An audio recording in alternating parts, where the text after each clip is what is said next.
მოგესალმებით. გაფრთხილება უკვე გაკეთებულია თქვენ თავისუფალი თხრობის რეჟიმში 26 მაისზე და ჟურნალისტურ თავისუფლებაზე რომ ისაუბროთ იმ პერიოდში რა და როგორ ხდებოდა თქვენს თვალწინ იყო ეს ყველაფერი. ესე იგი, მე ვიდრე 26 მაისს შევეხებოდა 2 წუთით მინდა მივიპყრო თქვენი ყურადღება. პირველი რაც ყველაზე მნიშვნელოვანია, მოგესალმები და მადლობას გიხდით თქვენ პირადად თითოეულ თქვენგანს, იმიტომ რომ ბეკამ სწორად აღნიშნა ის რაც ამ კომისიის მთავარ ფუნქციად მიმაჩნია მე პირადად არის ყველაზე მნიშვნელოვანი რომ მომავალმა თაობებმა დღესაც, ხვალაც და მომავალშიც თვალნათლივ მოისმინონ, რაც არ უნდა ტრაგიკული და მძიმე მოსასმენი იყოს და სანახავი იყოს ყველა ის ისტორია რომელიც თუნდაც პირდაპირ ეთერით გადაიცემა თქვენი კომისიის მსვლელობისას, იმიტომ რომ დღეს სათქმელად ადვილია სხვათა შორის გუშინ ქალბატონი თიას ხელმოწერელი მოწვევის ფოტოსკრინი დავდე სოციალურ ქსელში და ერთ-ერთმა ჩემმა Facebook მეგობარმა ასეთი კომენტარი წამიწერა. კარგით რა, კარგით, ამაზე უარესების გვინახავს. მე არ ვამბობ 26 მაისი, ის რაც 26 მაის 2011 წლის მოხდა ჭიპია, რაღაცა დედამიწის და რაღაცა ახალი აღმოჩენაა და ყველაზე უარესია თუ კი რამე მსოფლიო ისტორიაში მომხდარა, მაგრამ სათქმელად ადვილია, იცით, რომ აი იცი რა, ამაზე უარესების გვინახავს. კი, ამაზე უარესი მინახავს მე პირადად 2007 წლის 20 მაისს, როდესაც 5 წუთით გამომცემლობიდან ფეხით გავიქეთ შანიძის ქუჩის კუთხეში, სადაც 5 წუთის გარდაცვლილი მიწაზე ეკდო აკადემიკოსი გურამ შარაძე. როდესაც დღევანდელ დღეს გურამ შარაძე მოკლეს, დახვრიტეს სწორედ იმიტომ, რომ მისი მთავარი მამოძრავებელი ძალა იყო მამული ენასარწმუნოება. დიახ, ამაზე უარესი იყო, რაც თუნდაც გიორგი აბდალაძემ მოყვა და თუნდაც ირაკლი გედენიძემ მოყვა. ამაზე უარესები იყო, რაც თუნდაც სულხან ულაშვილის მამამ მოყვა და ამაზე მეტი, კი, 26 მაისს მე ცოცხალი ვარ და მაპატიე თუ მარკ ტვენის სიტყვებით ვიტყვით, მომიტევეთ რომ ზედმეტი აღმოჩნდა ცნობები ჩემი გარდაცვალების შესახებ. ცოცხალი ვარ, კი, და ჩემზე უარესები ხდებოდა და ბექაზე უარესები ხდებოდა. და 2003 წლის 23 ნოემბრის მერე დღიად გათენებულა ქვეყანაში, როდესაც ან ვიღაცა ოჯახიდან არ გამოეგდოთ, სოლშვილის წინაშე არ დაემცირებინათ, მეზობლების წინაშე არ დაემცირებინათ, არ ეცემათ, არ მოეკლათ, ციხეში და ნაკლები ხდებოდა. კი, მადლობა სააკაშვილს და მერაბიშვილს. ციხეში ვერ ჩამსვეს, არ ჩამსვეს. და შორიდან მიულიდნენ გვერდს მეც ჩემს კოლეგებსაც. კი, რა თქმა უნდა, ნებისმიერ ამ ჩემი განწყობით პასუხს ვცემ ყველა იმ არამკითხეს, რომელმაც თუნდაც გაიფიქროს, რომ იცი რა, ამაზე უარესებიც ხდებოდა. რა თქმა უნდა, ამაზე უარესებიც ხდებოდა და ეს არის სწორედ ამ ქვეყნის უბედურება, რომ ამდენი წლის განმავლობაში ქვეყნის სათავეში იყვნენ ჯალათები და ნამდვილად ამაზე უარესები ხდებოდა. შემდეგ მეორე, სხვათა შორის ბატონმა ბიძინა ივანიშვილმა, როდესაც პოლიტიკაში შემოვიდა, მაშინ თქვა, რომ 26 მაისი იყო ყველაზე გადამწყვეტი ფაქტორი, როდესაც მე გადავწყვიტე პოლიტიკაში შემოსვლაო და ალბათ ამისთვის მადლობა უნდა უთხრათ მერაბიშვილს და სააკაშვილს, 26 მაისი მოაწყეს, იმიტომ რომ სწორედ იმ დღიდან მოხდა ბიძინა ივანიშვილის შემოსვლა ქართულ პოლიტიკაში და მას მერე სწორედ რაღაცა დარეგულირდა ამ ქვეყანაში და რაღაცა მშვიდობის სუნი დგას უკვე ქვეყანაში და რაღაც ბუჩად და მარიუპოლად არ არის ქცეული ეს ქვეყანა. სხვათა შორის მე დღეს წამოვიღე აი ეს ორი გუშინ ქალბატონმა თიამ ახსენა რაღაცა პლასმასის ხელბოთკილები. აი ეს არის ხამუთები, ეგრეთ წოდებული მანქანის ხამუთები და ეს ზუსტად ის ხამუთებია, რომელთაც მე და ბექა ვიყავით დაბმულები. აი ამ ხამუთებით ვიყავით დაბმულები და დღესაც სხვათა შორის ოფისში მიკიდია კედელზე, რომ ახსოვდეს საიდან მოვდივარ. რომ ახსოვდეს ის ტკივილიც, შეიძლება სადისტი ვარ და საკუთარ თავს რაღაცა განაჩენს ვუტან, მაგრამ ეს უნდა მახსოვდეს მეც, იმიტომ რომ ეს ხარ სხვათა შორის რეპორტიორში გია ბარამიძე მოვიდა პრესკონფერენციაზე და ეს რა არისო?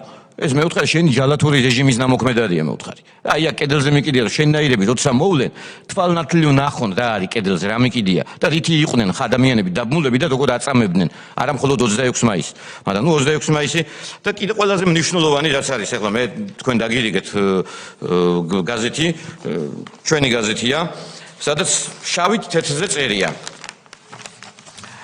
ეს არის 2011 წლის სექტემბერში უკრაინული მედია საშუალებისთვის სევოდნია უა არის მიცემული ინტერვიუ ბატონი სააკაშვილის, სადაც სიტყვით წერია. ყოველ ჯერზე ჩვენი პოლიციელების დონე იზრდება. ამჯერად ისინი გაცილებით პროფესიონალურად მოქმედებდნენ ვიდრე 2007 წელს. თუ კი მომავალ წელსაც ასეთი რამ იქნება და ალბათ იქნება, ისინი გაცილებით პროფესიონალურად იმოქმედებენ. მიმაჩნია რომ სწორად მოვიქეცით.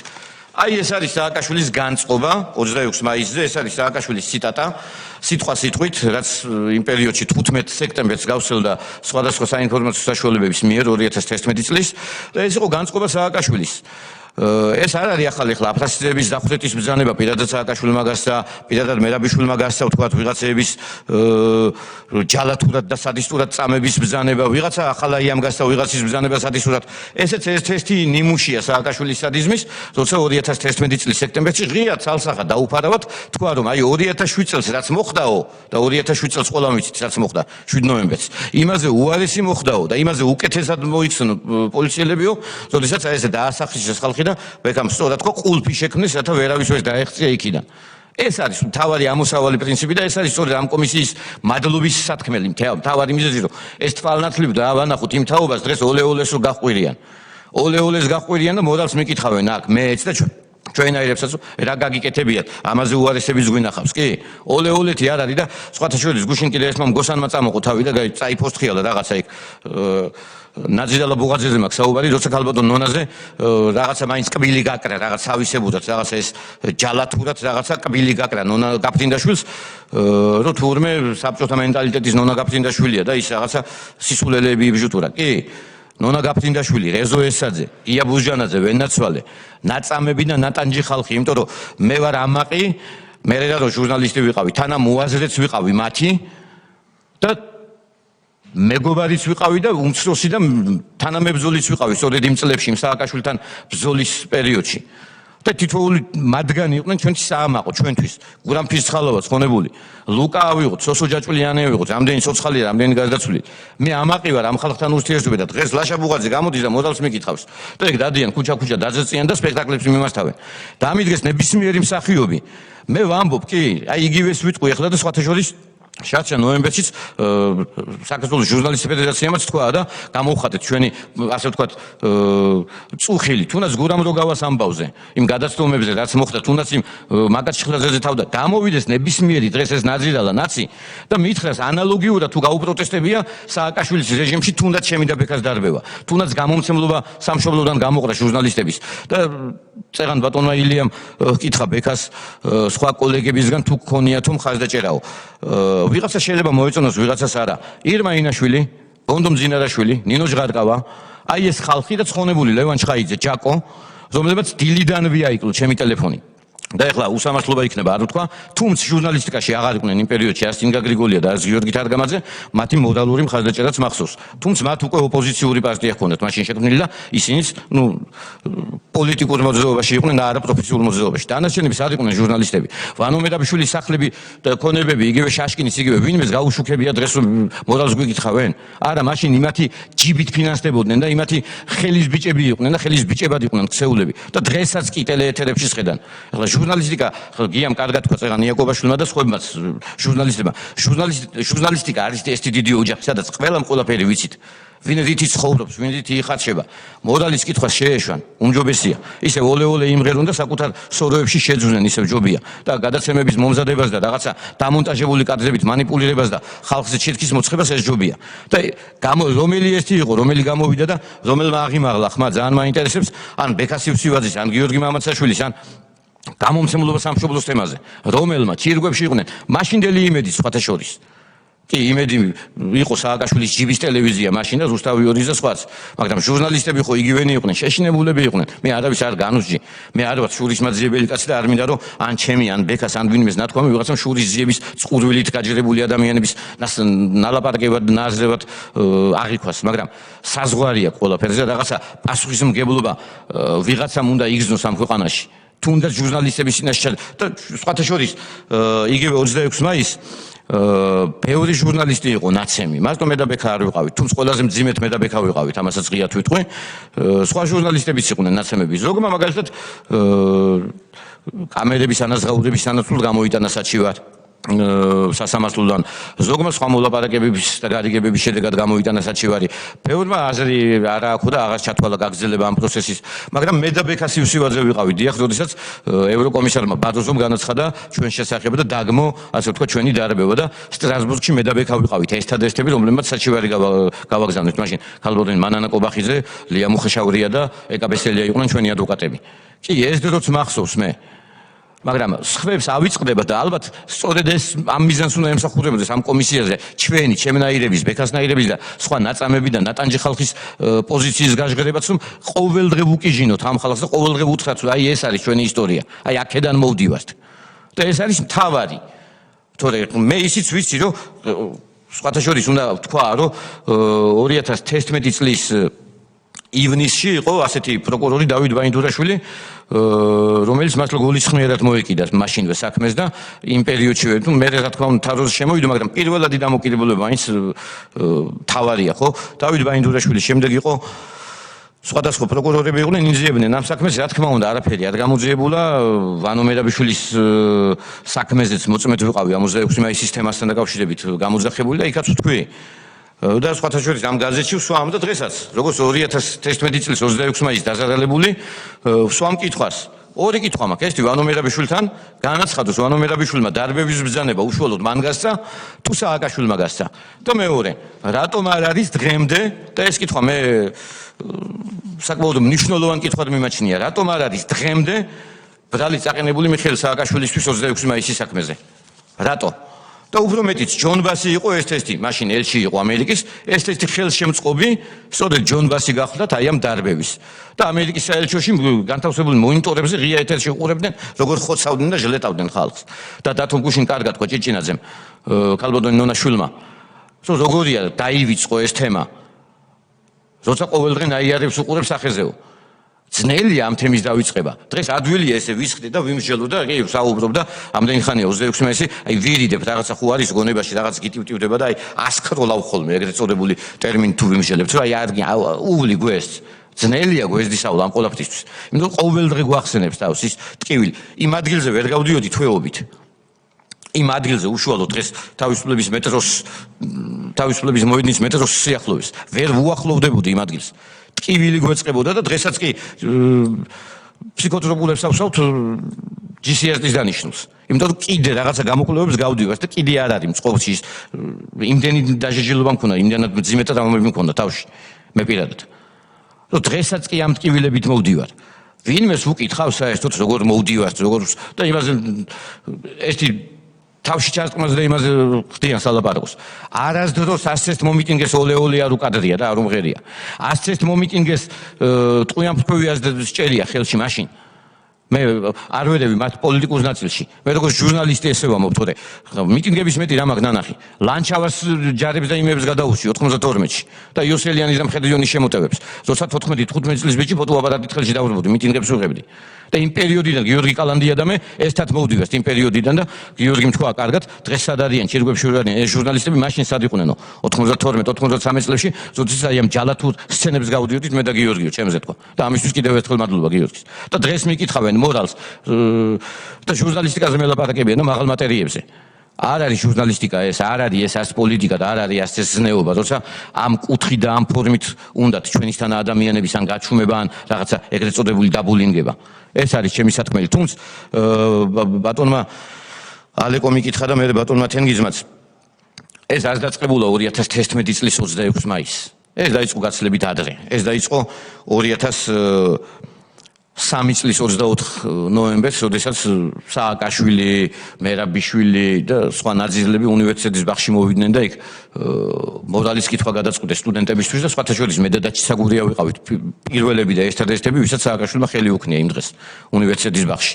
ამის შემდეგ მოხდა უკვე გაგრძელება შემდეგ იქ იბერიის დახურვა, სხვადასხვა შეტევები, ირაკლი იმნაიშვილის გადაცემის დახურვა პირადად ბოკერიას ბრძანებით და ბოკერია ასამაზე არ არის დაკითხული, ისევე როგორც არ არის დაკითხული სულხან მოლაშვილის ჩვენების თაობაზე ბოკერია, როდესაც პირდაპირ დაადო ხელი წამებაში. 2007 წელი შემდეგ 2007 წელს პრაქტიკულად შარაძის მკვლელობით დაიწყო უკვე ღიად მორალური შეტევა უკვე მედიაზე და რაღაც ცნობიერზე. როდესაც გამომცემლობა სამშობლოდან გამთენიისას გამოყარეს ჟურნალისტები, ასავალში უმუშაობდი მაშინაც. და გამომცემლობა სამშობლოში ეს იყო მიზანმიმართული რომ ასავალი გაეჩუმებინათ. იმიტომ რომ სწორედ ასავალი იყო და ღიად ვამბობ, კი იყო სხვადასხვა გაზეთები, სხვადასხვა манипуляციებიც იყო სხვადასხვა მედია საშუალებებში, მაგრამ ასავალი იყო ღიად ვამბობ, ერთადერთი გაზეთი რომელიც ღიად დაუფარავად წერდა იმ ჯალათობებზე, იმ სადიზმზე, რასაც სააკაშვილის, მერაბიშვილის, შაშკინის, უგულავას ახალაიას რეჟიმი ახორციელებდა, გოკა გაბაშვილი კულტურის მინისტრი, შიმშილს კლავდა იგივე გოდეზე ჩოხელს. ყველა თემას ვეხებოდით აბსოლუტურად. მე ვწერდი უშუალოდ ამ ჟვანიას მკვლელობა. ვინ იძიებდა ასავალი, ცხონებული თიასათიანი იძიებდა, მე ვიძიებდი ჟვანიას მკვლელობას და კიდე რამდენიმე ჩემი კოლეგა. ეს იყო სწორედ მიზანმიმართული შეტევა იმ მედია საშუალებებს, რომლებიც არ ემოსჩილებოდნენ სააკაშვილის ხუშტურებს, რეჟიმს. და ღიად ვწერდით რომ ეს არის ფიურერი, ეს არის ჯალათი.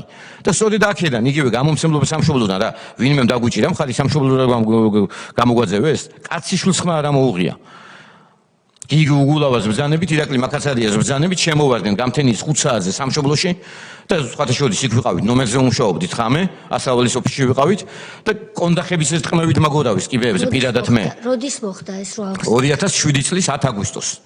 სამშობლოს რო თავს და სამშობლოდან დილის 5 საათზე. იყო თქვენი აზრი? ბატონო? მიზეზი რა იყო? მიზეზი იყო ერთადერთი, რამენაირად გაეჩუმებინათ მედია საშუალებები, აეკრძალათ მედია საშუალებები, გაეჩერებინათ, დაეთრგუნათ და ჩაეხშოთ თავისუფალი სიტყვა.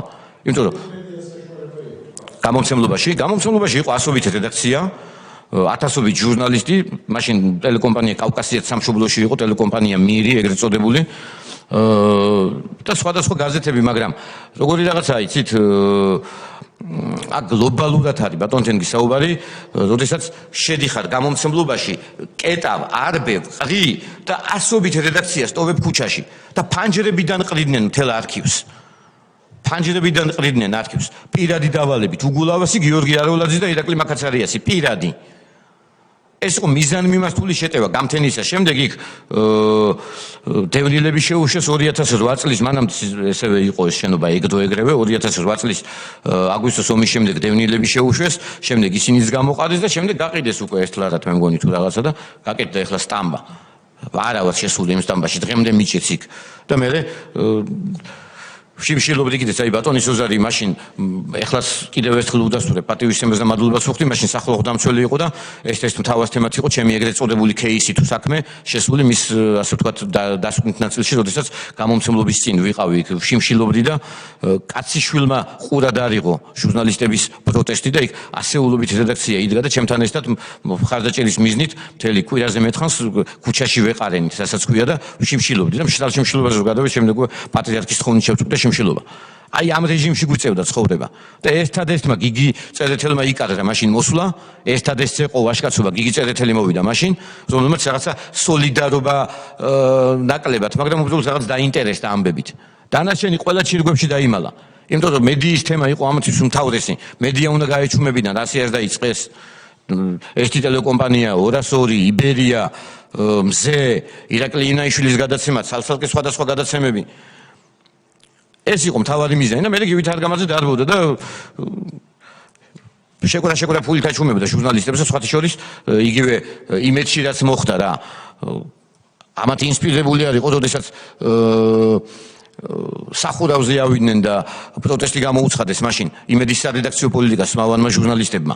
ესეც გეგმის ნაწილი იყო, იმიტომ რომ მედია უნდა ჩაეხშოთ, შარაძე უნდა მოეკლათ, უნივერსიტეტში პროფესორები უნდა დაეჭირათ და უნდა გამოემწყდიათ გიახუბუას რექტორობის პერიოდში.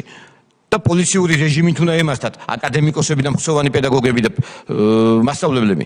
ეს იყო ამათი მიზანი, რომ ეს ცნობიერი დაენგრიათ. მადლობა. თუ თავი შეგაწყინეთ ბოდიში, მზად ვარ კითხვებს ვპასუხო.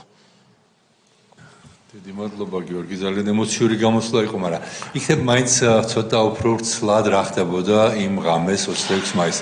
კი მოვისმინეთ ბექასგან, მაგრამ ცოტა თითქოს გვერდისავლა მომინდა ამ თემაზე, მაგრამ არ გამომივა, როგორც ვატყობ. არა, ერთადერთი მე ბექას ნათქო, ბექამ იმდენად სკულპტუროზულად და დეტალურად ჩამოყალიბა. ერთადერთს დავამატებ მე, როდესაც ჩვენ, თუმცა მე უშუალოდ ვესწრებოდი, როდესაც მერიის წარმომადგენლები მოვიდნენ აქციის ორგანიზატორებთან და შესთავაზეს, ასე ვთქვათ, მიტინგის დაშლა. რომ შემდეგ უკვე დაშლას დავიწყებთ, მანამდე იქნებ დაცალოთ ტერიტორიაო და ეს ხდებოდა დაახლოებით 12 საათი და 15 25-ში ღამით და დაახლოებით 10 წუთში უკვე მე და ბექა შორი ახლოს იყო, იქ ბატონ გურამ ფისხალავასთან და სხვებთან ერთად იდგა. შემდეგ მივედი ბექასთან, მოვკიდე ხელი, წავიდეთ მეთქი ჩვენ გავედით აქედან უკვე აქ რაღაცა საშინელებები მოხდება მეთქი, ბექამ კი ვიყავიო ჩასული თავისუფლებაზეო და მითხრა უკვე რომ იქ მთლიანი პერიმეტრია უკვე დაკავებულიო შეიარაღებული ხალხის მიერ და მე როგორც აღმოჩნდა უკვე ახალაიას ასე ვთქვათ პირადი შემადგენლობა იყო დათა ახალაიასი, შემდეგ გავსელებული ვიდეო კადრებით რაც დავასკვენით და წამოვედით პიონერის სასახლის ტერიტორიას, ჩამოვწდით, მეუახლოვდით მეტროს, ამასობაში თავისუფლების მოედნის მეტროსთან კანცელარიისკენ ასასვლელ კიბეებზე პატრულის ეკიპაჟი იყო ჩამდგარი და უკან გამოგვიშვა, აქედან ვერ აგიშვებთ, ანუ ჩვენ უკვე მოვდიოდით რეალურად, ვიფიქრე ან მაღლიდან თუ გადავიღებთ რაღაცას გადავიღებთ თუ არა და წამოვალთ ეხლა რომ შევატყობთ იქ რომ სიტუაცია ცოტა მძიმდებოდა უკვე და აზრი არ ქონდა არც პროტესტს, არც გადაღებას, არც პროფესიულ მოვალეობაზე ფიქრს, ვცადეთ უკვე გამოდიდება. მოხდა იქიდან ჩვენი გამოშვება, ასე ვთქვათ, გამოდევნა და წამოვედით უკვე თავისუფლების მეტროდან უკვე თავისუფლების მოედნისკენ. და იქ მოხდა უკვე, როდესაც ეს მოგვიახლოვდნენ უკვე ესენი, მიუხედავად ჩვენი ყვედილისა და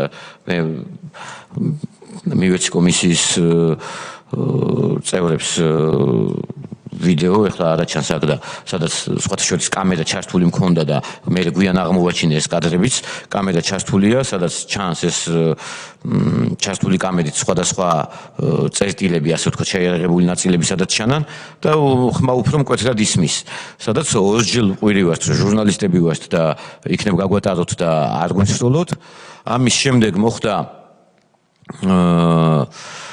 პირდაპირ იერიში უკვე ასე ვთქვათ, სროლა დამიზნებით, მეტრანახევარი იყო, 2 მეტრა იყო თუ 2.20 არა, აქ ამას ახლა გადამწყვეტი მნიშვნელობა, მაგრამ დაახლოებით მანძილი ეს იყო და უცებ მე რომ ჩავიჩოქე იქ და ვეღარ შევძელი ადგომა, იმიტომ რომ ფეხებში იყო ნასროლი ამ შემთხვევაში. ბექამ წამომაყენა და ეგრევე უკვე ორივეს, აი რო იყვენ დაგვაცალეს უკვე ზალპით მოგვიშვეს უკვე რასაც ქვია. შემდეგ გამოვიქეცით მაინც ეს სიმწარე კი მახსოვს, მაგრამ რაღაცა ალბათ ესია ადამიანი, როდესაც უფრო მეტ ტკივილს გზნობს, უფრო მეტად გარბის, ხო? ხო, ინსტინქტია ალბათ ესეც, გავდბივართ და აი ამ გარბენისას მახსოვს ერთი რომ მომხვდა თავში რაღაცა და მე მახსოვს უკვე ფრაგმენტი. ხო, ერთადერთი რაც მახსოვს და ცოტა ასე ვთქვათ ჭკუა ვიხმარე, როდესაც აი ამ ხამუთებით გვაბავდნენ, ყველას აბავდნენ, ხელები უკან უნდა ჰქონოდა და ისე უნდა დაებათ და მე რაღაც აღარ გამიზალიანდა ეთყობა ის სპეციალიზმელი ან კარხასიაძე იყო დილით ამდგარი ფეხზე, მე წინ დავიჭირე ხელები, რომ ელემენტარულად თავის დაცვა უფრო შესაძლებელია ხოლმე, მაგრამ მე თავის დაცვაზე არ ვფიქრობდი, კამერა არ მინდოდა გატეხილიყო ფოტოაპარატი და კამერა გულზე რომ ეკიდა, მე ვიფიქრე ამით დავიცავ მეთქი იმას ფოტოაპარატს და უკან დაბმული შემთხვევაში კამერა უკვე გაუბედურებული იყო და წინ შემიკრა ხელები და ამან კიდე გადამასჩინა, იმიტომ რომ ნებისმიერი თავში დასტყმისას ხელს მაინც ვიშვერიებდი და აქეთ ამ მხვდებოდა, აქეთ მხარეს უკვე მაჯაზე მხვდებოდა, ან პირიქით და ხელების შესაბამისად დავიზიანე და სხვათა შორის მარჯვენა ხელზე დღესაც მაქვს დაზიანებები და დღესაც ვერ ვხმარობ, უკვე მყესები იყო გაწყვეტილი, სერიოზული მკურნალობა დამჭირდა თუ მყესი თუ როგორც ქვია სამედიცინო ენაზე. და მე უკვე ფრაგმენტულად მახსოვს. მე მახსოვს, როცა გამოვფხიზლდი, ასე ვთქვათ, უკვე ვეგდე იქ. მაშინ მქონდა აკრედიტაცია პარლამენტში, მქონდა კანცელარიაში აკრედიტაცია და ის ჩემი აკრედიტაციები პლუს ასავლისას, ასე ვთქვათ, საშვი ჩამომასთვა ერთ-ერთმა რიგითმა თუ ხელმძღვანელმა რა მნიშვნელობა აქვს, წაიღო და ებექამ სწორად აღნიშნა მე, როდესაც მოვიდნენ ასავლისას ჟურნალისტები, რომლები ხართ და მე ვთქვი არ იქა. მაშინ მაკა იყო გიგაური პარლამენტის პრესსამსახურის ხელმძღვანელი, მაკას სახელიც მოხსენე იქ, რომ აი მაკასთან გადაამოწმეთ მეთქი, რომ არა ვარ რაღაცა ისე ტყუილ ზღაპრებს არ გიყვები და რეალური ჟურნალისტი ვარ მეთქი და მეგონა გადაამოწმეს და ან მაკასთან ზარის შემდეგ ან რაღაცა მოვიდნენ და უნდა გავეშვით და თქვენ ხართ და მე კი დაიწყეს და იმის მერე აი გაათმაგებული ძალით და ძირითადად უკვე სახეში მისტყავდნენ მე. ძირითადად უკვე სახეში მისტყავდნენ, სახე მქონდა უკვე რაღაცა იმ დღეს ირაკლი რო ყვებოდა, მე თვითონ აი იმ მომენტში ავღელდი გედეინზე ყვებოდა სხვათა შორის აქ ამ კომისიის სხდომაზე, ისე ხონდა სახე გასიებული მამაცაშვილსო, რომ ამ ფოტოებზე არის 2 დღის მერე გადაღებული ფოტოები. როდესაც უკვე მეორე დღეს ბრიფინგი გავმართეთ, მესამე დღეს წავედით უკვე GCS-ში ბატონ ალექსანდრე გეჯაძესთან, ასე ვთქვათ, ექსპერტიზა გავიარეთ და 5 დღის მერე წავედით სამხარაულის ექსპერტიზაზე და 5 დღის მერეც კი სამხარაულის ექსპერტიზის ბიურომაც კი ვერაუარა გვერდი ჩვენს დაზიანებებს. და სხვათა შორის იმაზე უარესი რაღაც სიმპტომატური რაღაცები ჩაწერა იმ დასკვნაში, რაც ბატონ ალექსანდრეს ეწერა. და ამ შემთხვევაში მაშინ იყო საუბრები, რომ გეჯაძე ეს ვექტორი არის, რომ აინც ოპოზიციასთან დაახლოებული, კერძო და შეიძლება რაღაცა იქ მანიპულაციებზე იყო საუბარი. მაგრამ სამხარაულმაც კი ვერ აუარა ჩვენს დაზიანებებს გვერდი და ეს იყო ნიშანდობლივი. მას შემდეგ დავდიოდით GCR-ში, ასე ვთქვათ, რეაბილიტაციის ცენტრში, საკმაოდ დიდხანს მომიწია მე პირადად სიარული, 2 წელზე მეტხანს დავდიოდი უშუალოდ ბატონ ქალბატონი ხათუნა იყო ჩემი პირადი ექიმი ჭოიძე და დღესაც კიდევ ერთხელ უდასტურებ პატივისცემას და მადლიერი ვარ მისი, იმიტომ რომ არა GCR-ი მე რამ მდგომარეობაში ვიქნებოდი კიდე კაცმა არის, იმიტომ რომ კიდევ ვიმეორებ, რა თქმა უნდა ამაზე უარესიც უნახავს ყველას, მაგრამ რაც ჩვენ იმ ღამეს იქ ვნახეთ საღან ბექამაც შენიშნა იქ მეტად ნახევრის მოშორებით ეგდო მამაკაცი თავი ჰქონდა შუაზე გადახლეჩილი რასაც ქვია და ერთი თხოვე რომ ან წყალი მაინც მიაწოდეთ რაღაცა კვდება მეთქი ადამიანი და შენ ეგ როგორ გაბედე როგორ თქვიო და შემდგნენ და პრაქტიკულად ხან ბექა მეფარებოდა ხან ბექას მეფარებოდი რომ რაღაცნაირად დაგვეცვა თავი მაგრამ სინამდვილეში ორივენი დავზარალდი და იქ ერთ-ერთმა პოლიციელმა სხვათა შორის და მას შემდეგ არც მინახავს, ჩემი ძველი უბნელი იყო, აი იერით როცნობ ადამიანს, ოღონ არც გამომცნაურები ვარ, ერთადერთი შემომხედა და დამინახა და გვერდზე თავის კოლეგას უთხრა აღარ დაარტყაო, ისე გაიყვანე, გაარიდეო ავტობუსებისკენ წაიყვანეო და აი ამ ავტობუსებისკენ სავალ გზაზე შეხვდა ირაკლი კი გაუკვირდა თავიდან ვერ მიცნო თითქოს მაგრამ რო უთხარი მე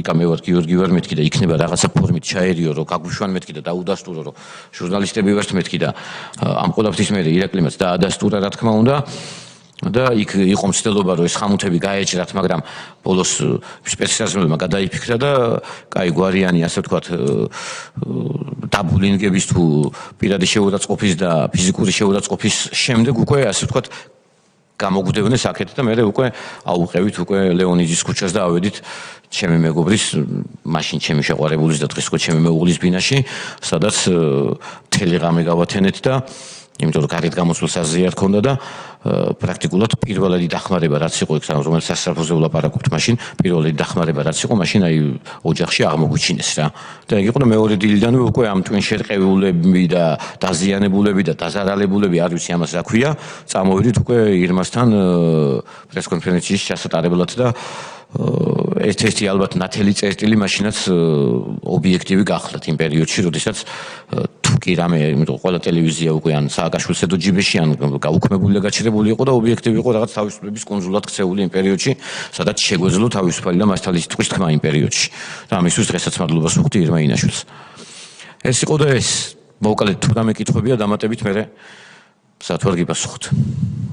ქალბატონმა ნონა გაფრინდაშვილმა ხელ თქვა რომ მათ შეუთვალეს ხელისუფლებას რომ 12 საათზე უნდა დაწყებულიყო კონცერტი 2 საათი შეიძლება გაგრძელებულიყო არ ვიცი ხა ამ წვიმაში შეიძლება 2 საათიც ვერ გაგრძელებულიყო რის შემდეგაც დაშლას აპირებდნენ თუმცა მიუხედავად ამისა მაინც დაიწყო ეს დარბევის ოპერაცია ეხლა დაუშვათ ხელისუფლებამ არ დაიჯერა რომ დაშლას აპირებდნენ მეორე დღეს უნდა ყოფილიყო აღლუმი 26 მაისია და ჩავთვალოთ რომ ხელისუფლებას ჰქონდა ლეგიტიმური უფლებაც რომ გაეწმინდა მაგრამ ამისთვის უბრალოდ უნდა დაეტოვებინა გასასვლელი ხო თქვა სიტყვაზე გაწმინდა მოედანი იყო თუ არა ასეთი გასასვლელი არა თუ გასასვლელი გენდომებინათ ბატონო სოზარ არა თუ გასასვლელი არ იყო დატოვებული პირიქით აი თელი შემართება თითოეული სპეცრაზმელის თითოეული იმ ჯალათის ან ჯალათის მომსახურე პერსონალისა იყო ერთადერთი რამ თითოეული ადამიანი დაეჭირათ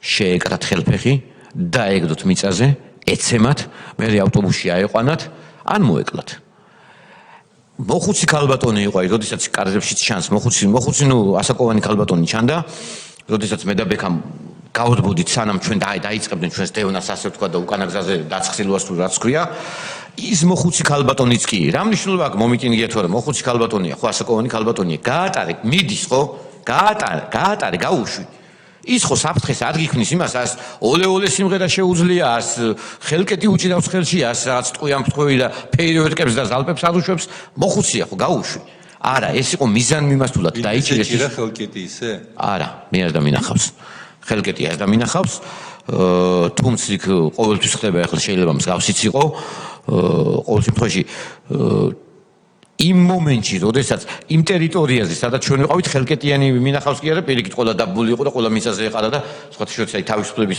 თუ კი სადმე ყველაზე მეტი, ასე ვთქვათ, ადამიანი გდია შეკრული და დასახიჩრებული არის თავისუფლების მოედნის მიმდებარე ტერიტორია. აი გედენიძის, აბდალაძის, აივაზოვის და სხვების გადაღებულ ფოტოებზე აშკარად ჩანს. ვინც მიდიოდა რეალურად ეს არის ვინც გარიდებას და განრიდებას ცდილობდა იმ ტერიტორიიდან ისინი არიან დაჭერილები ისინი არიან ნაცემები და ისინი არიან დაგდებულები ასფალტზე იმ წვიმაში და თავსხმაში და უბედურებაში და ხელებს შეკრულები და კი უყურებს რაც არის კიდევ ერთი და სხვათა შორის ბოდიში ჯაბა ხუბუა იყო ჩვენი კოლეგა ასევე ასავლე ჟურნალისტი ერთ-ერთი პირველი რომელმაც აღმოაჩინა რომ გვამები იყო შემოდებული იქ ჯიხურის სახურავზე. მეორე დღეს, როდესაც ჯაბა გავიდა და დაინახა ეს შეჩუქებული ხალხი, ჩამოასწრეს აპარატიც, ფოტოაპარატიც, ჯაბასაც ყველაფერი, ოღონდ მშვიდობიან ფორმებში ყველაფერი და ჯაბამ ახლა ჩვენი გაზეთი იყო, გაზეთი და სადა ელექტრონული ვთქვათ, ასე ვთქვათ, საინფორმაციო სააგენტო საიტი და ჯაბამ მე უკვე სხვა კოლეგებს მე მგონი ინტერპრეს ნიუზს გადაუგზავნა ეს ინფორმაცია და ინტერპრეს ნიუზზე გავსწრდა შემდეგ უკვე პირველად ის რომ გვამები იპოვეს, იქ წყალებში დენდასტყმული გვამები იპოვეს სახურავზე თავისუფლების მოედანზე. გამომცემლობა სამშობლოს თემას რომ მეუბრუნდეთ. გამომცემლობა სამშობლო თქვენ თქვით რომ ასეულობით რედაქცია და ათასობით ჟურნალისტი, მე მგონი ცოტა გადაჭარბებულია, მაგრამ რამდენი არა, დაახლოებით ათეულობით რედაქცია და 1000-მდე ჟურნალისტი იყო იმ გამომცემლობაში, არ არის გადაჭარბებული ნამდვილად. სად წავედით შემდეგ ეს გამომცემლობა? ვინ ბევრი დაიხურა ბევრი გააჩერდა მუშაობა ბევრმა, იმიტომ რომ ფიზიკურად რესურსი აღარ იყო ხა ქირის გადახდა ყველას არ შეეძლო იმ ფასებით, რა ფასებიც იმ პერიოდში იყო. შემდეგ ბევრმა რაღაცა გაერთიანება შეძლო, იგივე საქართველოს რესპუბლიკა მაგალითად თუ ჰქონდა თქვა იქ დიდი ფასი რაღაც ამოვიდა მე ოროთახიანი ბინაში იქირავეს და ისკიდან დაიწყეს გაზეთის გამოცემა. კავკასიამ ცალკე წავიდა იქ და ლეონიძის ქუჩაზე იყო მე მგონი მე კავკასია. არქივები და არაფერი განადგურდა. რაღაცა ნაწილი გადასჭა. აი გეტყვით ახლა თემას. იმ ღამეს, როდესაც გამოგვაგდეს, შემდეგ სხვათა შორის დილით შემიშვეს მეც. ოღონ მარტო ერთი კაცი შემიშვეს, რაც გინდაო გამოიტანეო, ნაწილი ოღონ ღამე უკვე ის იყო დარბეული იყო ნაწილი. და შემდეგ მეორე თუ მესამე დღეს უკვე თითო ადამიანს უშვებდნენ რედაქციებში რომ თავიანთი რაღაცა კუთვნილი ნივთები წამოეღოთ. მაგრამ იმდენად უკვე იავარქმნილი იყო შიგნით ტერიტორია და ამის ფოტოებიც არსებობს და გამოქვეყნებული გვაქვს ჩვენ გაზეთში. ნუ იქ ახლა ვის რა მასალას წამოიღებდა და ვინ რა მასალას იპოვიდა უკვე აზელილი იყო ყველაფერი ერთმანეთში და არეული იყო იქ. თუმცა მეორე და მესამე დღეს უკვე რაღაც საშვებით და სპეციალური ნებართვებით ადამიანებს უშვებდნენ უკვე თავიანთ ოფისებში, მაგრამ და იმ დღეს ერთმა მითხრა არავითარი ძალადობა არ ყოფილა, კი, მე აღარ ყოფილა ძალადობა. იმ პირველ ღამეს იყო ძალადობა, როდესაც კონახების ეს ტყმებით გამომაგდეს მეც და ასავლის ჟურნალისტებიც და თანამშრომლებიც იქ იმ ღამეს.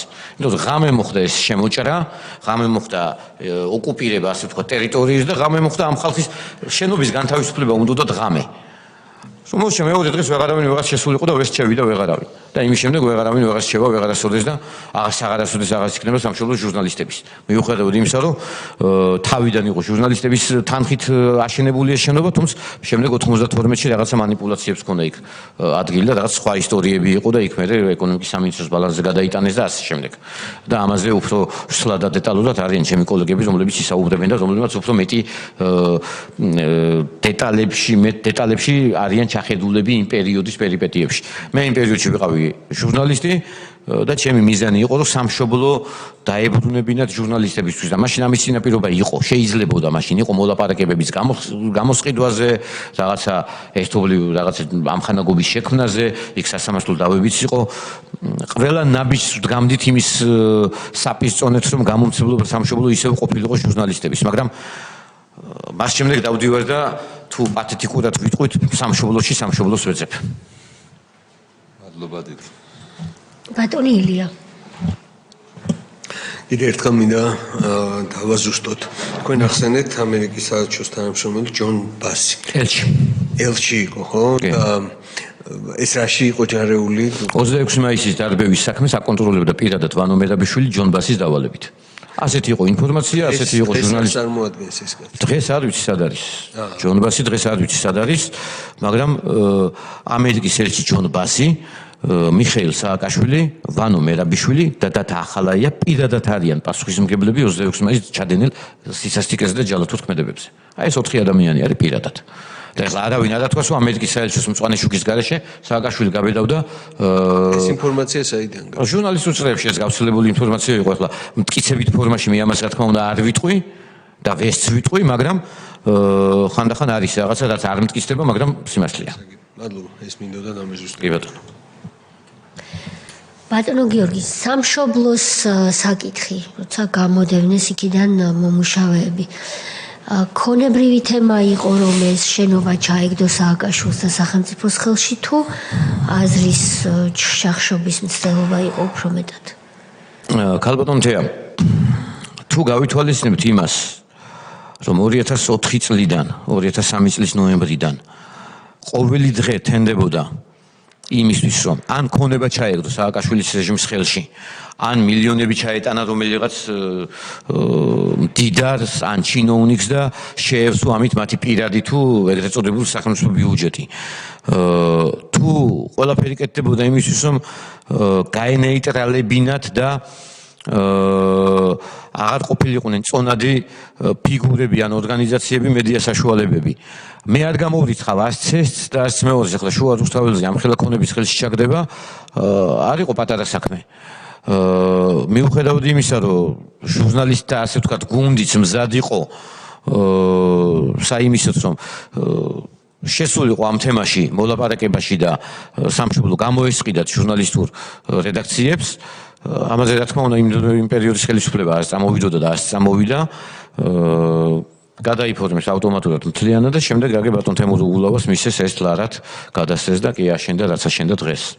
და რედაქციები მაპატიეთ ჟარგონისთვის მაშინაც ფეხებზე ეკიდა იმ ხელისუფლებას და იმ ხელისუფლების წარმომადგენლებს და დღესაც ფეხებზე ეკიდია მაპატიეთ ამ ტერმინისთვის, იმიტომ რომ ვერასდროს ვერ ვიტყვი რომ ეკა კვესიტაძე არის ჟურნალისტი და ყველაზე მთავარი დამავიწყდა მაპატიეთ ეკა კვესიტაძე ეგრეთ წოდებული ჟურნალისტი, მისი მეუღლე უტიაშვილი მაშინ გახლდათ ვანო მერაბიშვილის მარჯვენა ხელი და ასე ვთქვათ რაღაცა პიარის ამბებში იყო ჩართული. გამოვიდა 27 მაისს და განაცხადა, რომ 101 ადამიანი რეზინის ტყვით დაზიანებული არ არის 26 მაისსო. სიცრუეაო. ანუ ის რაც თქვენ ახლა იმ აყურებელი კადრებში ხედავს, იყო ტყუილი. ეს იყო უტიაშვილის განცხადება და შემდეგ უფრო ცუდი განცხადებაც გააკეთა. ახლა დიდიო ტაქსისტები თუ დაზიანდნენ, თითქოს ტაქსისტები ადამიანები არ იყვნენ. და ის ნაგავი მართლა ლევან ხაბეიშვილი, ამას ბოდიშის მოხდის გარეშე და უაპელაციოდ ვამბობ, ნაგავი ლევან ხაბეიშვილი 27 მაისს გამოვიდა 2011 წლის და ნაგავი გავიტანეთ რუსთაველიდანო. აი ამ ხალხის ხელში იყო ეს ქვეყანა და ამ ხალხს უნდა დღეს კიდევ აქ მოდალის კითხვა. აი ამ ხალხს. მორალის გარდა დაბრუნება უნდათ, რაც და მეორე დღეს იდგნენ იქ თავისუფლების მოედანზე სისხლით მოწყულ რუსთაველზე და ეს გიორგი ვაშაძეს ბეყე, ჭიჭე ვაშაძე ეს ოზდენებს იღებდა სააკაშვილისგან. არა მხოლოდ ჭიჭე ვაშაძე. ხო, აღარ მინდა ყველა გვარის ჩამოთვლა შევწავალთ. ხო, ეს გვარები დაერთვება ჩვენს დასკვნას, რა თქმა უნდა. ისტორიას დასჭება ყველაფერი მაინც. ბატონო გიორგი, თქვენ ახსენეთ გურამ შარაძის მკვლელობა, დღეს მისი მკვლელობის დღეა. მივაგებთ ჩვენ მას პატივს და სანამ ქალბატონ რუსუდან შარაძეს მოვუსმენთ ჩვენ მიმდინარე კვირაში, რა კი თქვენ ახსენეთ, რომ თვითმხილველი ყოფილხართ? ყოველ შემთხვევაში გარდაცვალებიდან რამდენიმე წუთში შემთხვევის ადგილზე ბრძანებულ ხართ, იქნება ამის თაობაზე დეტალურად გვიამბოთ. ვიყავი გამომცემლობა სამშობლოში, როდესაც ბატონმა არმაზმა დამირეკა ცხონებულმა სანებლიძემ, ეხლა მოვდიოდიო რედაქციისკენო და ავტობუსიდანვე დამირეკა, ავტობუსით მოდიოდა, ნუ საზოგადოებრივი ტრანსპორტით მოდიოდა და დავინახეო, რომ გურამ შარაძე ესწავლესო შანიზის კუთხეშიო. ეგრევე იმის თქმა იყო და ეგრევე გავაზდი, რა თქმა უნდა, ადგილზე დაახლოებით 5 წუთში, 6 წუთში უკვე ადგილზე ახლა გამომცემლობა სამშობლოდან შანიზის ქუჩა იქვია და ფეხით ავირბინე, რა თქმა უნდა, თან ფოტოაპარატით. პირველი კადრები, ერთ-ერთი პირველი კადრები მისი გარდაცვალების მისი ასე ვთქვათ, გარდაცვალების შემდგომი კადრები ჩემი გადაღებულია. რა თქმა უნდა, იქ შემოღობეს ტერიტორია, რა თქმა უნდა, ეხლა იქ ას მკვლელს მაჩვენებდა არავინ და ას ჩემს დასანახად დაიჭერდნენ მკვლელს. თუმცა ზუსტად შადაძეს აქვს საკმაოდ ისეთი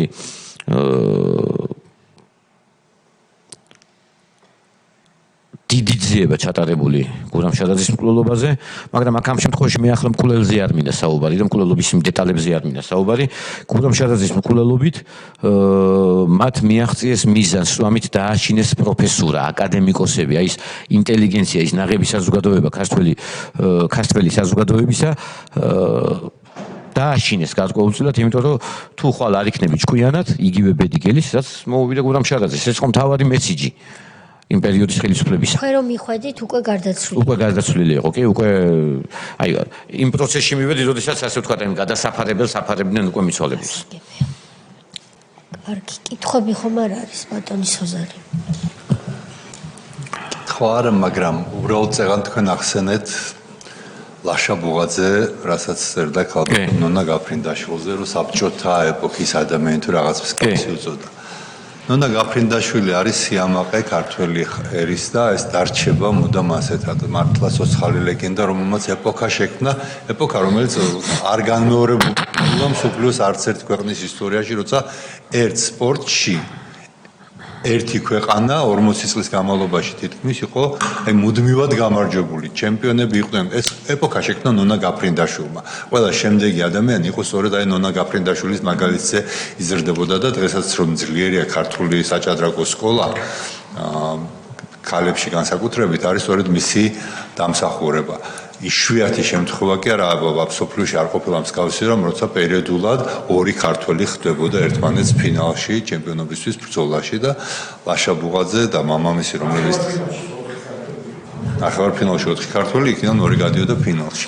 და ლაშა ბუღაძე და მამამისი დღეს რომ ძალიან ბევრს ლაპარაკობენ პატრიოტებზე, ეს ლაშა ეს გია ბუღაძე იყოს, რომელიც სწორედ ხატავდა ლენინის პორტრეტებს და დღეს თავს იმართლებს იმითი, რომ კგბ-ს დაკვეთა იყო, დეკანი იყო კგბ-შნიკიო და კგბ-ს დაკვეთა იყო და კგბ-ს დაკვეთებს ვასრულებდიო თვითონ ამბობს და ამ მართლა ადამიანზე, რომელიც აი სანთელი არის საქართველოს ისტორიაში და თითოეული ქართველისთვის იმაზე ბედავს ასეთ გარეწრული განცხადებების გაკეთებას. უბრალოდ ეს მინდოდა მე თუ ბატონ ზოზარ, რა შორს მივდივართ. ლაშა ბუღაძე, გია ბუღაძე, ზაზა ბურჭულაძე, ეს ის ხალხია და ეს ის ბრჭყალებში პოეტები და მწერლები არიან, რომლებიც პირნათლად იცავენ კახა ბენდუქიძის იდეოლოგიას. როდესაც კახა ბენდუქიძე, ნიკა გილაური, მიხეილ სააკაშვილი, სხვაები კიდე რამდენიმე მათგანი, სხვათა შორის გამოქვეყნებულიც გვქონდა დაიჯესის ეს წინა ნომერში, სხედან საუბრობენ და მასხრად იგდებენ წმინდა გიორგის, მასხრად იგდებენ ქართულ ეკლესიას, მასხრად იგდებენ ყველა წმინდანს. რაღაცას ხორხოცებენ, იცინიან. ეს არის მათი იდეოლოგია. რომელი იდეოლოგიაზე თამარ მეფეზე რაც ლაშა ბუღაძე მიკადრა ახლა ნონა გაფრინდაშვილის გვიკვირს. უბრალოდ გულსატკენია და მისაყურიზირებელი არ არის, თორემ გაკვირვებით მათგან აღარაფერი აღარ გვიკვირს. საკვირველი ის არის ეს რო არ თქვან მათ. ზაზა ბურჭულაძეს დღეს წერლობაზე რომ მოაქვს, ავი რაც მან ბერგაბრიელზე და საკუთარ დედაზე და ყველა წმინდანზე იკადრა. რაღაცზე უნდა ვილა, ესენი დგანან მე ამ აქციებზე. ესენი ურეცხავენ ამ ახალგაზრდობას ტვინს და ამიტომ არის კიდევ ვიმეორებ და არ დავიღლები ამის თქმით, ამიტომ არის ამ კომისიის ფუნქცია ყველაზე მრავალმნიშვნელოვანი, რომ ეს ამ თაობამ ნახოს. თუ აი ამ იდეოლოგიით ცხოვრობდა ეს ხალხი, რომლებიც დღეს მორალს გვიკითხავენ. აი ამ ჯალათური რეჟიმის მსხვერპლები კი არ იყვნენ ეგენი, იყვნენ იდეოლოგები და იდეოლოგიზირება ხდებოდა. და ხატოვნა თუ ვიტყვით რაღაცა მითოლოგიური პირები შექმნეს ახლა ლაშა ბუღაძე თურმე. რას ლაპარაკობთ? და ლაშა ბუღაძის გვიკვირს ნონა გაფრინდაშვილზე რამე რო თქვა პირიქით. ალბათ კარგია რომ თქვა, იმიტომ ლაშა ბუღაძემ უნდა თქვას, რატი ამაღლობელმა უნდა თქვას, ზაზა ბურჭულაძემ უნდა თქვას, იმიტომ რომ მათგან სხვა პოზიტივი მე გამოვდიცხავ ყოველ შემთხვევაში. ეს არის და 26 მაისი მიკვირს თურმე უარესებიც მომხდარა, რა თქმა უნდა. ამაზე მეტი უარესი რა უნდა მოხდეს, წმინდა გიორგის მასხრად იგდებდნენ პირადად ქვეყნის პირველი პირი, მთავარსარდალი, რომელმაც უარი თქვა საკუთარი ქვეყნის მოქალაქეობას და სხვა ქვეყნის გარეწრად ჩაეწერა ისტორიაში. და ამაზე უარესები რა თქმა უნდა ხდება 26 მაისზე უარესებიც. კი, ვეთანხმები იმ ჩემს ეგრეთ წოდებულ ფრენდს Facebook-ისაც და ჩემს კოლეგას სხვათა შორის. რა თქმა უნდა. მაგრამ ის რაც ხდება, ეს აღარ უნდა მოხდეს ხვალ ზეგ და მაზეგ და იმიტომაც არის რომ სწორი ნაბიჯებით უნდა წავიდეს და მეორე ბუჩა და მარიუპოლოთ არ უნდა იქცეს ეს ქვეყანა და ამისთვის არის ეს კომისია, ოღონდ კომისიის მთავარი მიზანი და თუნდაც სახელმწიფოს ის კი არ უნდა იყოს ნაციონალური მოძრაობა აიკრძალოს. მიზანი ის უნდა იყოს რომ იმ პოლიტიკოსთა პარტიაში აიკრძალოს ქართულ პოლიტიკაში რომლებიც ზოგი ნაციონალურ მოძრაობაშია გადაპოსტირებული და ზოგი სხვაგან. პიროვნებებზია აქ საუბარი, იმიტომ რომ ის პიროვნებები ქმნიან იმ ეს პარტიასაც და იმ მეორესაც და ეს ჯალათური რეჟიმის იდეოლოგები არიან პასუხისგებაში მისაცემები. მე არ ვიზახი დავიჭიროთ, მინიმუმ უნდა აიკრძალოთ მათ გასულ ერზე მორალის კითხვა. მინიმუმ ეს არის ჩემი პოზიცია და 26 მაისიც სხვანაირად გაახსენება ისტორიას და 7 ნოემბერიც. მადლობა. მადლობა ღმერთს, თქვენ ცოცხლები ხართ ორივენი, მაგრამ იმაზე უარესი ბევრი მომხდარაო. პრინციპში რა უნდა მოხდეს იმაზე უარესი, რაც მოხდა ნიკა კვინტრაძესთან დაკავშირებით, ან სული გვასათიანი. ნამდვილად. ადამიანები, რომლებიც ფოტო არსებობს ნიკა კვინტრაძის ცოცხალია და ამის შემდეგ ვითომ სადღაც და სხვათა შორის გუშინ ბატონ გიამ სხვა გვარებიც დაასახელა. კი. გვარებზეც ალბათ გადავვალთ შემდეგ უკვე რომეც მოვიკლოთ, მაგრამ ეს იყო უბრალოდ მადლობა ღმერთს, რომ ცოცხლები ხართ, თუმცა დიდი შანსი იყო, რომ არ ვერ მომხდარა. მარკ ტვენი ხმები ჩვენი გარდაცვალების შესახებ ცოტათი გაზვიადებულია.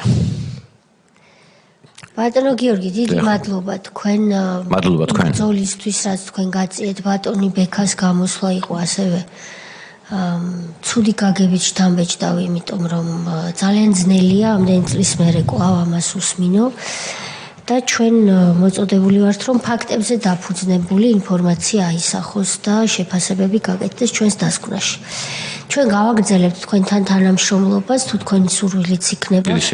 იმიტომ რომ არაერთი სტატია და გამოქვეყნებული ფოტომასალა ჩვენთვის იქნება ძალიან მნიშვნელოვანი, რომ დასკვნაშიც აისახოს და დანართადაც იქცეს ჩვენი დასკვნისა. რაც შეეხება ამ ეგრეთ წოდებულ ბორკილებს, ეს ძალიან მნიშვნელოვანი ნივთია, რომელიც თქვენ კომისიას წარმოუდგინეთ და თუ წინააღმდეგი არ იქნებით, სამდივნო გაფრთხილებულია, დავასურათებთ და ეს გახდება დასკვნის ნაწილი, იმიტომ რომ ბევრი ამბობს ბორკილები დამადეს. სინამდვილეში ეს არ იყო ბორკილები, ეს და არ ამგონია ვინმეს კონდეს შენახული იქ ისეთ სიტუაციები იყო და ჩვენ ვინაიდან უფლის მადლით რაღაცა ფორმით და ირაკლი გედეინიძის დამსახურებით გავერიდეთ და თან ბორკილებიც არ მომხსნეს და აღარ მოგხსნეს, გადაიფიქრეს, თორე უნდა მოეხსნათ.